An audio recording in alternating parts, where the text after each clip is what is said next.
Hey everyone, thanks for tuning in and welcome to Quick Tips. Steven here with Team Euphoric, and over the next couple weeks, I'm going to be discussing how ObeseToBeast could have prevented his loose skin from happening by giving you 6 strategies to help prevent loose skin from happening and to help manage it.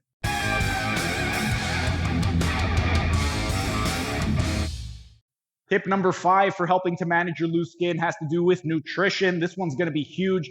With regard to nutrition, you want to make sure that you're not continually over consuming. If you're always over consuming on food, what's going to happen is eventually you are going to gain a lot of fat. And once you reach a certain point, eventually loose skin is going to be unavoidable. If you only have somewhere between 30 to 50 pounds to lose, there's a good chance that you're not going to have any loose skin by the time you end up losing all of the excess fat. However, once you get to a certain point, if you're above 100 pounds that you have to lose, it's almost unavoidable that you are going to have loose skin. So that's one thing, just manage your expectations. If you do have a lot of weight to lose, chances are you are going to have a little bit of loose skin. But with regard to the actual nutrition itself, you want to make sure that you're eating an appropriate amount of food. As a general guideline, what you want to do is you're going to take your weight, multiply it by 10, and that is going to give you a rough estimate of how many calories you should be consuming to lose fat. And if you are consuming 10 times your body weight in calories, you should be seeing anywhere from 0.5 to 1% total fat loss every single week. So if for me, myself, I weigh 150 pounds. So if I wanted to lose fat, I would have to consume 1,500 calories.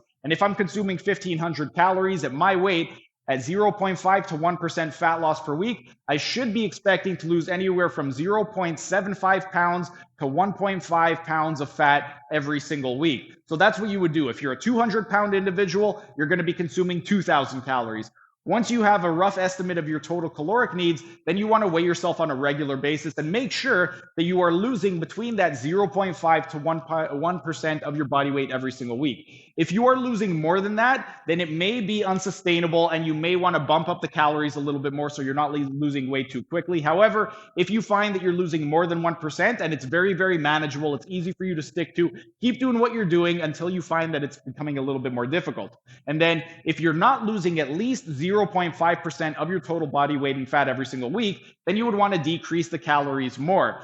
The only exception would be if you find that you're not losing 0.5%, but you are losing something and you're finding that it is a little bit difficult, then you wouldn't want to go too low because what's going to happen is you might rebound and you might end up gaining all the weight right back. But as a general guideline, take your body weight, multiply it by 10. Those are your calories. As a rough estimate in terms of your protein, you want to get at least 1 gram of protein per pound of body weight. That's going to help keep you satiated. So for me, it would be 1,500 calories with at least 150 grams of protein. For you, whatever your weight is, multiply it by 10.